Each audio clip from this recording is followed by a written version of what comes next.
Hello, everyone. Welcome to my presentation of Bioconductor, or my advertising for it. Notice this is the website at bioconductor.org. And this June 24th, 25th, and 26th is actually a conference at Stanford University, and I'm hoping to go to it. Other than that, you can see that in this page there's everything you need. Installing tools, the support packages, and some tutorials as well.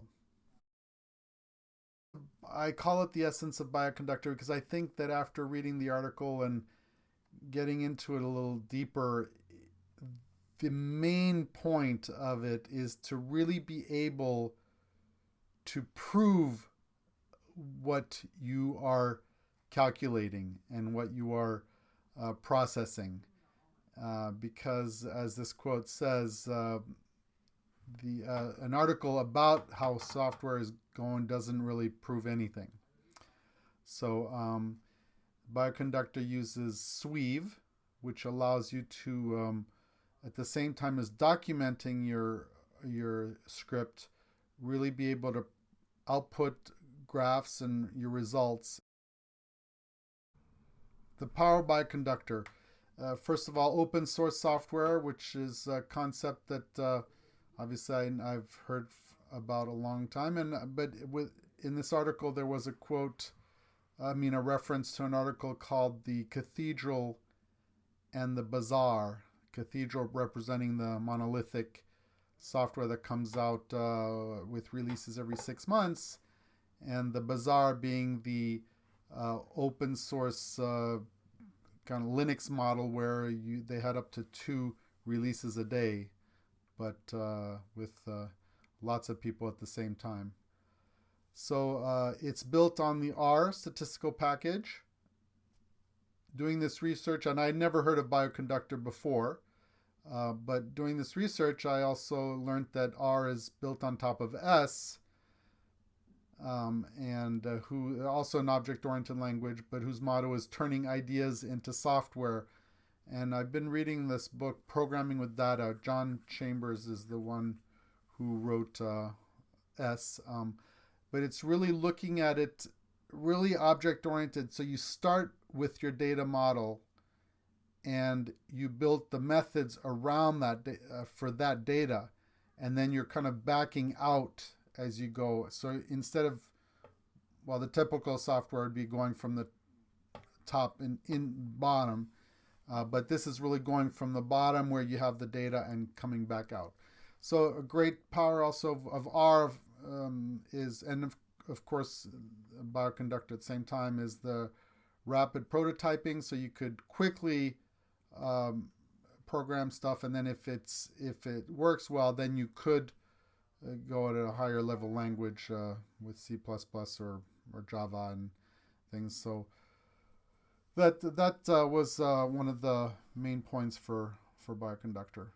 The other big part of it is the graphic visualization, and that's a big core of Bioconductor as well. So, and like mentioned before in the previous slide, the proof of your analysis is, I think, the fundamental thing about Bioconductor. Here, I took direct quotes from the articles because I thought they were very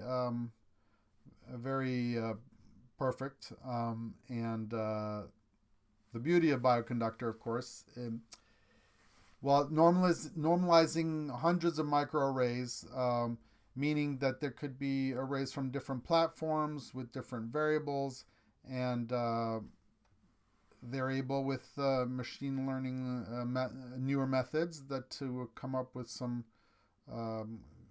optimal ways of dealing with lots of different microarrays. And Bioconductor, that's one of its specialties.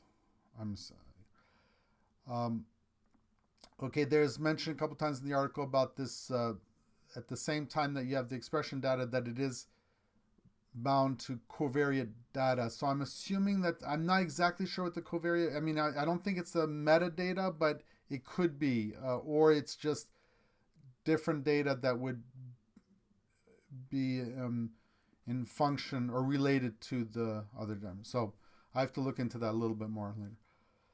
So the flexible approaches to gene and sample filtering, drilling down to manageable and interpretable subsets. That is, I think, the looking at the data, and that's the part I think once I'm going to dig into more into bioconductors, I think it's looking at the way we look at the data and then do steps backing up. All right, and the last 2 points we talked about before. And well, the last point is really having the connection between the metadata that obviously is very different and for different people. So that's also one part where Bioconductor can bring those more together and maybe standardize more so that it is more useful to connect, so that the metadata is connected to the annotation data, and therefore the function interpretation.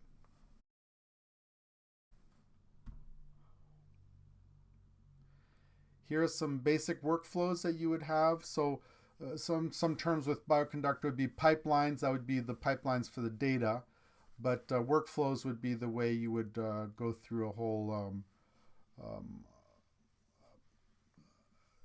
procedure to do what you're wanting to do. These are the ones I listed. And it is kind of neat because they do have, Bioconductor always has these vignettes, like documentation that follow along your code. So you can, and at the same time, they have the workflows that are a bigger part of all the documentation. Here's some advanced workflows. In my small history with it, two of my friends already are doing a lot of RNA-seq workflows, and so I thought that was a nice, good coincidence.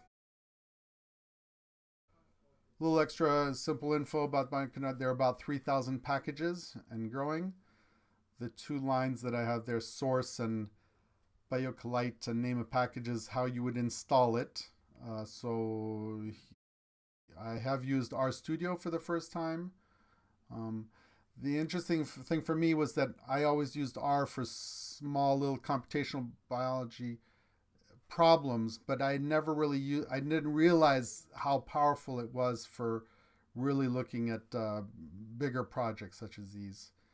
Some of the packages that I've been using with heat map and the bio-based geocure. I mean, there's obviously like 3,000. Lima, one package that I use for, or that we're using with Bill for the linear modeling.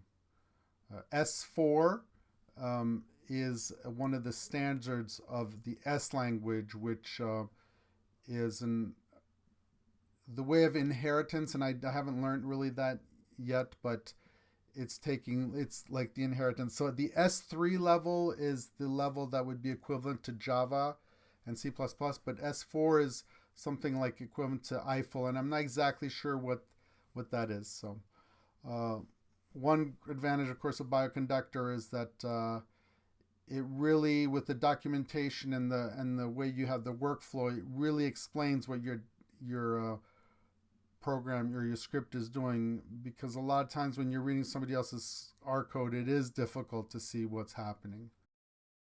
Here's an example of RStudio where you have the script and you're able to see the output as well, and the console, all the environments, the global variables and things like that. So you can, I had never used this, but you can really drill down to see exactly where you're at, and also there where you can install the packages and see what you have.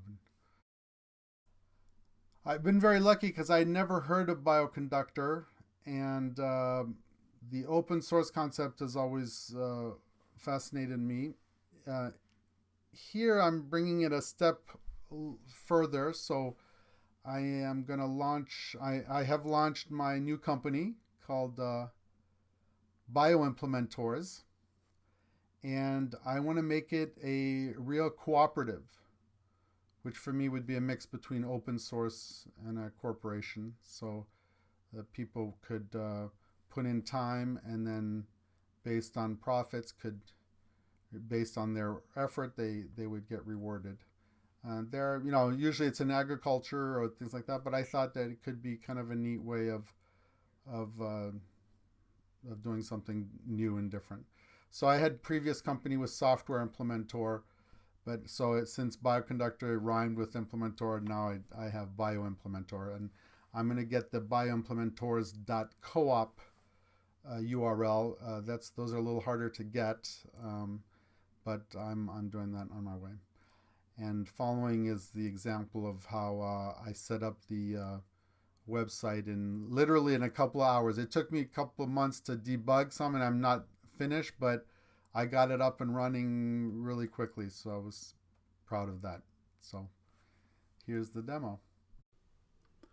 Hello everyone. I am going to give a little demo of the Bio-implementors website that I set up using the HubZero technology. So it's developed at Purdue University, and they call it the Platform for Scientific Collaboration. Note that if I wanted to have Purdue University host it, it would cost the first year $72,000 and each subsequent year $47,000. Well, the great thing is the HubZero, they let you have an image that you can install on the Amazon Web Services. And right now, since it's not being used much, I'm paying about $25 a month. But what is amazing with that is that it actually has built in a whole framework which is divided into three parts. One is the research part, and I am specifically using the open source Bioconductor to help genetic researchers implement, accelerate, and prove their research. The other part is called education. In my case, I am having just a link to this Belgian group called Data Camp. And what's kind of neat about these guys is they have some cool video, some good videos with tutorial videos, and they have interactive interactive programs that you do to learn R. And I have now 3 teenagers that come on Tuesday and Thursday for 45 minutes, and I go through that. That's one part, and the other part is actually using Foldit, where you can learn how to fold proteins. Anyway, you have to install it on your machine, and that's separate. But anyway, so the third part of the framework is a community. That gave me the idea I want to start Bio-implementors as a real cooperative. So it would mix the open source ideas with basically sharing the profits that would happen. Some ideas I was thinking is to see if people could donate patents that we could then develop maybe through computational biology. Well, we'll see. Anyway, so this is the level of use. You see down here, there's all these things with the calendars, news events that you'd base. So it's basically a content management system. But that's the level that somebody who's coming from outside would see. But now the cool thing is if you go to the actual research level, you have a whole interface where you have projects that you would be working. So a member of Bio-implementors, for example, could work on several projects. In this case, they have one project here. In this case, I'm with Dr. Morgan, I'm working on a yeast transcriptome analysis. And if you go into that, all right, so I'll quickly put the website, the password, ding. Okay, in this case here, you'll have, of course, updates that you'd have. You have a whole interface with to-do lists. You have files that you obviously are working with. There is a connection with GitHub, which is pretty amazing. Although for developing with RScript Bioconductor, I think it's just easier to deal directly with GitHub and not pass through this the website. So anyway, so that's so then you can collaborate with several people on the same project. And in this case, Dr. Morgan is here, and I'm working on this one. All right, so that gives you a little idea of that whole framework that's used for bio-implementors.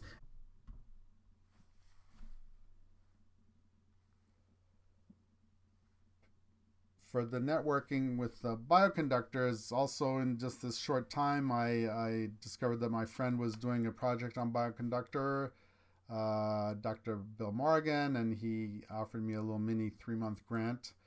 And I think I've been uncovering things, and I think I will be useful, especially for the part of exactly documenting what we're doing and being able to prove what we're doing is correct. And my other friend Thomas Hahn in Berlin, I think he did his master's in Arkansas, and that's how I met him.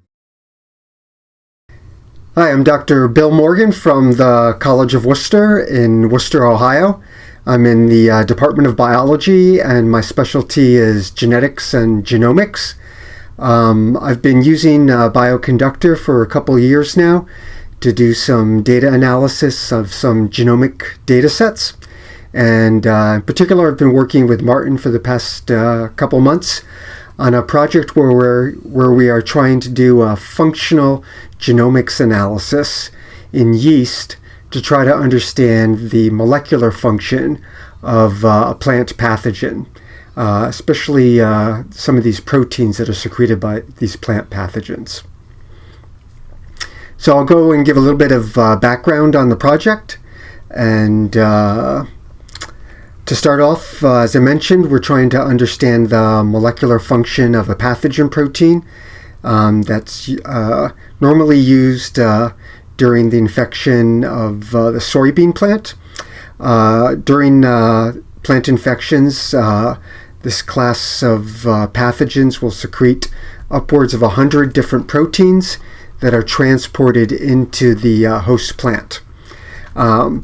The function of most of these proteins is unknown because the proteins usually don't share any similarity with other known proteins.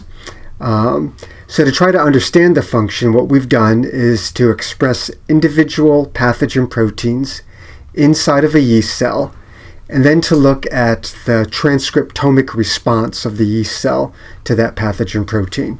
We're using a variety of other functional genomic approaches as well. So what we do is we take yeast cells that are either expressing our pathogen protein or that are expressing a control protein.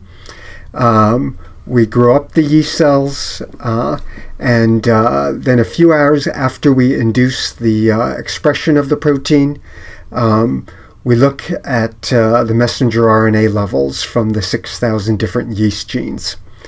We've used a couple of different approaches over the years. Most recently, we've done an RNA-seq analysis, where we do in-depth sequencing using next-generation sequencing of all of the different messenger RNAs. So we did this on triplicate control samples, triplicate experimental samples. After we did the next-generation sequencing, we then mapped each of the millions of reads to the 6,000 different yeast genes in both the control samples and in the experimental samples. We then used the Bioconductor package Lemma to be able to look at log fold change. And by doing linear modeling, we were then able to identify a list of yeast genes that are differentially expressed in response to the pathogen protein. To make sense of this list of yeast genes, we then did gene set enrichment analysis. Again, this is using the Romer package in Lemma, and that allows us to look at collections of yeast genes that comprise a yeast gene set, usually defined, for example, as participating in a biochemical pathway. So that gene set enrichment analysis allowed us to take our lists of hundreds of differentially expressed genes and to define a handful of gene sets that are differentially activated in response to the pathogen protein inside yeast cells. One example of those is that there's a gene set that includes genes that are involved in biotin synthesis, and those genes are collectively repressed in response to the pathogen protein. And then we also identified a few gene sets that are activated in response. So that's provided some insight into how the yeast cells are responding. But next, what we would like to do is to get a better sense of how the response of yeast cells to our pathogen protein is similar to the response of yeast to other perturbations, whether environmental perturbations or deletion mutations. So one of the ways that we'd like to do that is to compare which gene sets are activated and repressed in response to our pathogen protein to the geo data set that's available at NCBI.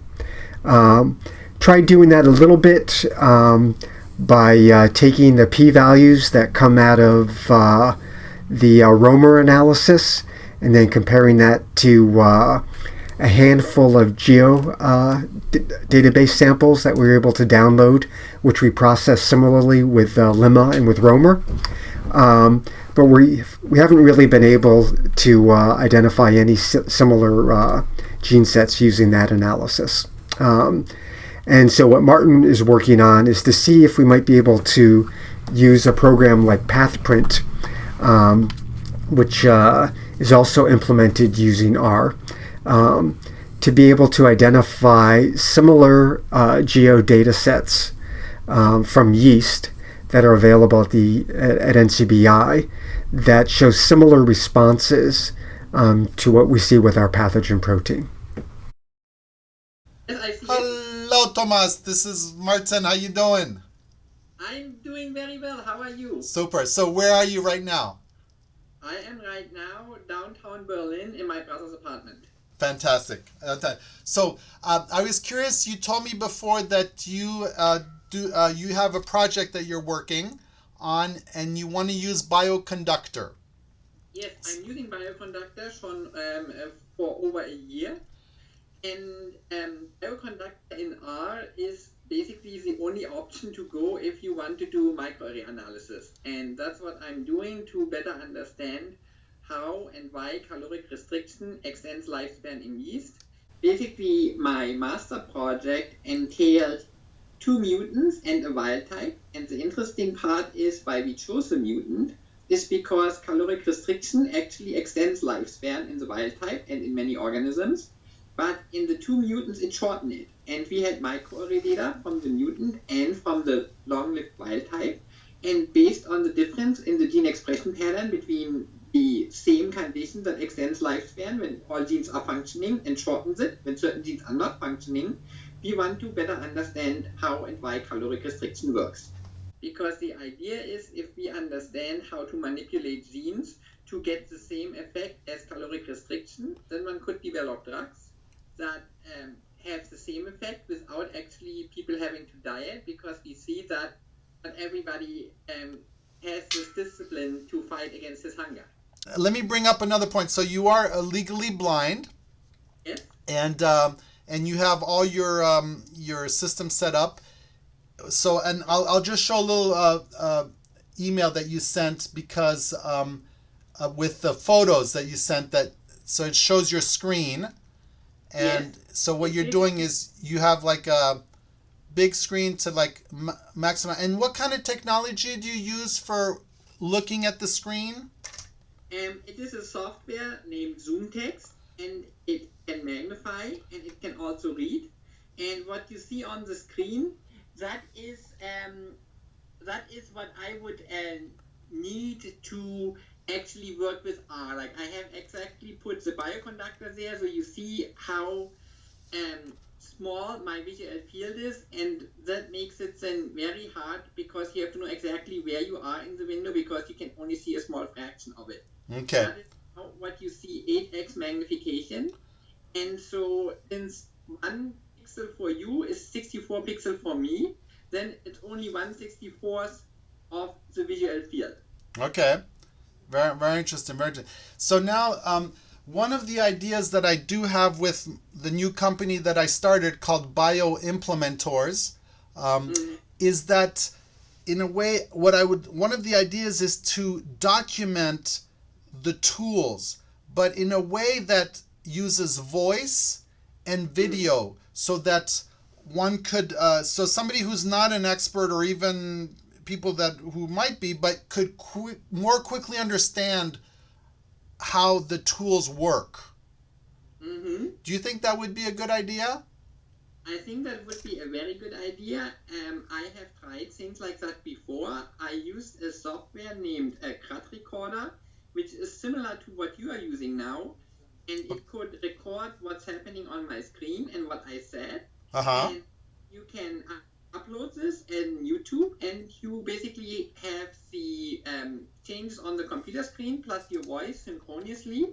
And I think if you make it right, that can have very high educational value. Okay. I mean, the problem, of course, with all that is if things change, like in the tools or code, then you have to synchronize your audio and your video, and that must be pretty difficult. And things change? What do you mean? Well, like for example, if there could be an upgrade on the tool, on one tool or something, they've modified the tool a little bit. Well, your initial. Then you just have to re-record the entire thing. It's hard to piece it together. I know. Then it's tricky. So that's one of the hard things.